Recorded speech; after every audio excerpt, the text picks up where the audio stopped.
Stoikere i den digitale tidsalderen, hør etter. Du har funnet en gyllen skatt. Nei, jeg snakker ikke om den siste virale videoen eller memene. Hvis du blar gjennom sosiale medier og beklager stresset i dagens verden og lurer på hvorfor du ikke kan gi slipp, eller bare ønsker at du hadde brydd deg mindre om de små tingene. Vennen min er på rett sted, lenge før moderne utfordringer. Noen store men kjent som stoikere levde livet i henhold til deres prinsipper. Tro det eller ei, det kan lære oss kunsten og ikke bekymre oss for mye. Har du noen gang lurt på hvordan det ville være å leve uten å bekymre deg for det du ikke kan kontrollere? De gamle stoikerne mente at å mestre denne kunsten var avgjørende for å oppnå indre ro. I dag skal vi utforske de 10 stoiske prinsippene for å mestre kunsten og ikke bry seg og gi slipp. Men først må jeg fortelle deg at denne videoen bare kom til deg fordi noen før deg abonnerte på kanalen vår, likte og la igjen en kommentar. Så gjør det samme og ikke brekk denne kjeden. 1. Aksept av det som ikke kan endres. Det første stoiske prinsippet er å akseptere det vi ikke kan endre. I stedet for å kjempe mot livets uunngåelige omstendigheter, må vi lære å akseptere dem. I stoisk filosofi er det et grunnleggende prinsipp. Aksepter det som ikke kan endres. Dette betyr ikke å kjempe mot livets uunngåelige omstendigheter, men å omfavne dem med sinnsro og visdom. I stedet for å motstå det vi ikke kan kontrollere, må vi lære å akseptere det. Dette gir oss indre fred og frigjør oss fra lidelsen forårsaket av å bekjempe det uunngåelige. Aksept betyr ikke passivitet, men snarere en holdning av visdom når man står overfor livets utfordringer. Så, hva med å begynne å praktisere dette prinsippet i våre egne liv? 2. Fokus på nåtiden. Stoikerne lærte at vi skulle fokusere på nåtiden, og la bekymringer om fortiden eller fremtiden ligge til side. Ved å gjøre det finner vi indre ro. Fokus på nåtiden som en viktig rettesnor for å oppnå et fyldigere og mer tilfredsstillende liv. Stoikerne minner oss om viktigheten av å rette oppmerksomheten mot det nåværende øyeblikket, og legge bort bekymringer om fortiden eller fremtiden. Ved å ta i bruk denne tilnærmingen vil du finne en kilde til indre fred og ro, og du vil bli befridd fra bekymringene og forventningene som kan skygge for synet av nåtiden. Viktigheten av å nyte hvert øyeblikk, verdsette opplevelsene og forbindelsene som er innen rekkevidde nå.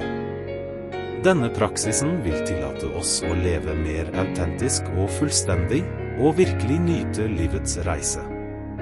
3. Kontroll av emosjonelle reaksjoner. Å kontrollere våre emosjonelle reaksjoner er grunnleggende. Vi må lære å reagere rolig og ettertenksomt, i stedet for å reagere impulsivt.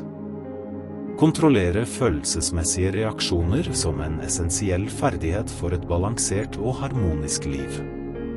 Stoikerne lærer oss at det er viktig å lære å reagere rolig og ettertenksomt på de forskjellige situasjonene vi står overfor. I stedet for å reagere impulsivt drevet av øyeblikkets følelser, inviteres vi til å utøve kontroll over responsene våre, og handle på en bevisst og balansert måte. Viktigheten av å gjenkjenne følelsene våre, ikke la dem dominere oss. Emosjonell kontroll kan forbedre våre relasjoner, vår mentale helse og vår generelle livskvalitet. Praksisen med å kontrollere emosjonelle reaksjoner i livet ditt vil minne deg på at dette er en ferdighet som kan utvikles med innsats og dedikasjon, noe som gir betydelige fordeler for emosjonelt velvære og personlig vekst. 4. Øvelse av dyd. Å følge dyd er et annet viktig stoisk prinsipp. Ved å opptre med vennlighet, rettferdighet og mot, dyrker vi et meningsfylt og tilfredsstillende liv. Utøvelse av dyd som en inspirerende og transformativ tilnærming til å leve et meningsfylt og tilfredsstillende liv. Stoikerne lærer oss at ved å opptre med vennlighet, rettferdighet og mot, dyrker vi et solid grunnlag for vårt emosjonelle velvære og personlige oppblomstring. Viktigheten av å inkorporere disse dydene i våre daglige handlinger fremhever konkrete eksempler på hvordan vi kan praktisere empati, integritet og mot i våre daglige samhandlinger. Fordelene ikke bare for oss selv, men også for samfunnet som helhet, da vi bidrar til et mer medfølende og rettferdig miljø. Reflekter over dine egne dyder og forplikt deg til en vei for moralsk og personlig vekst, og forsøk alltid å være bedre versjoner av deg selv. 5. Frigjøring fra materielle ting. Stoikerne minner oss om viktigheten av å ikke bli altfor knyttet til materielle ting. Når vi praktiserer løsrivelse, finner vi frihet og tilfredshet. Løsrivelse fra materielle ting som en nøkkel til å oppnå et friere og mer tilfredsstillende liv.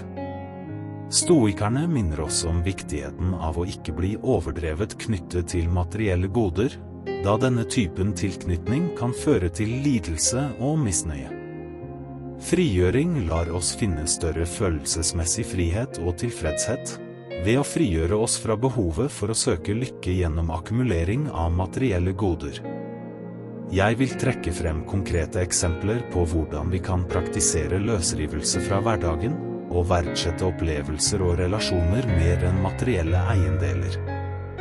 Venn, reflekter over dine egne forhold til materielle ting og vurder hvordan du kan dyrke større løsrivelse for å leve et fyldigere og mer meningsfylt liv. 6. Anerkjennelse av forgjengelighet. Alt i livet er forgjengelig. Å erkjenne denne sannheten hjelper oss å sette pris på hvert øyeblikk og ikke dvele ved fortiden eller frykte fremtiden. Anerkjennelsen av forgjengelighet som en dyp visdom som kan forandre vår måte å leve på. Stoikerne minner oss om at alt i livet er forbigående, gjenstand for konstant endring og transformasjon.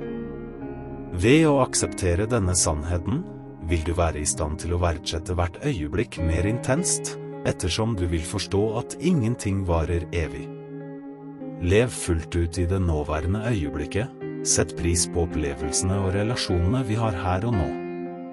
Også frigjøringen som kommer av å gi slipp på fortiden og bekymringer for fremtiden, fokusere energien din på nåtiden. Anerkjennelse av forgjengelighet i livet ditt, søker større ro og takknemlighet for det du har i øyeblikket. Forgjengelighet i livet ditt, søker større ro og takknemlighet for det du har i det nåværende øyeblikk. 7. Øv på selvtillit. Øv på selvtillit.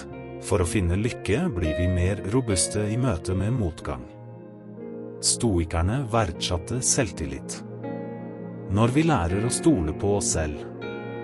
Utøvelsen av selvforsyning som en reise for selverkjennelse og personlig myndiggjøring.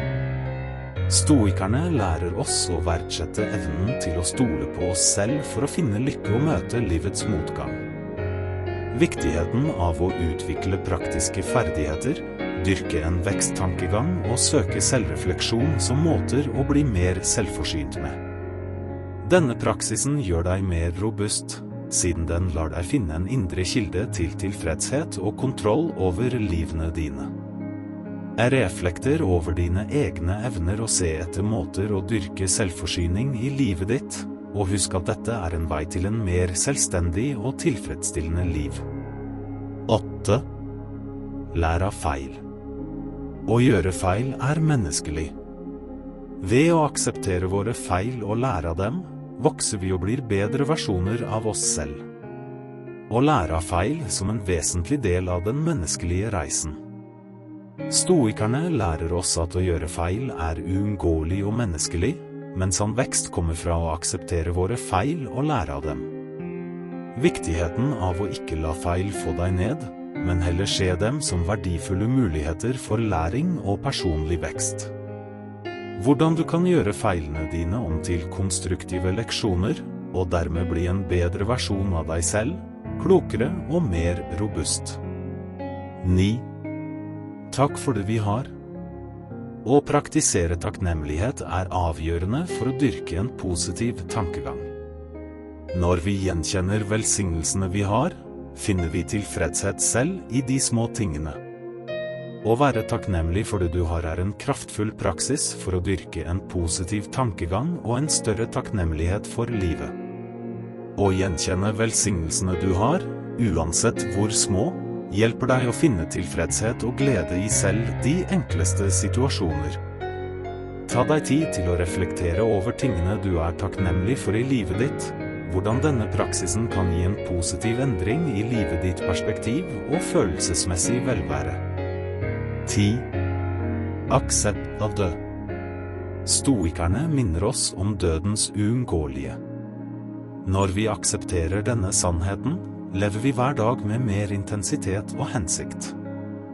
Døden som et dypt og betydningsfullt tema som får oss til å reflektere over livets natur og vår egen eksistens.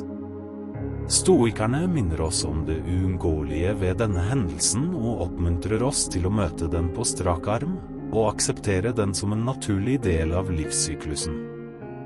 Aksept av døden kan drive deg til å leve hver dag med mer intensitet, sette pris på hvert øyeblikk og søke en dypere mening for opplevelsene dine. Folk som aksepterer denne sannheten finner et nytt perspektiv på livet, dedikerer seg til å forfølge drømmene sine, verdsette meningsfulle relasjoner og leve i henhold til sine dypeste verdier. Å mestre kunsten og ikke bry seg og gi slipp er ikke bare en ferdighet som skjer over natten, men snarere en reise med selvoppdagelse og personlig vekst. Ved å følge stoiske prinsipper kan du finne et liv i indre fred og ro, uansett hvilke omstendigheter du står overfor. Derfor håper jeg inderlig at denne videoen og stoisk kunnskap bringer denne praksisen for livet ditt. Og hvis du har kommet så langt, kommenter. Takknemlighet. Takk for at du så på.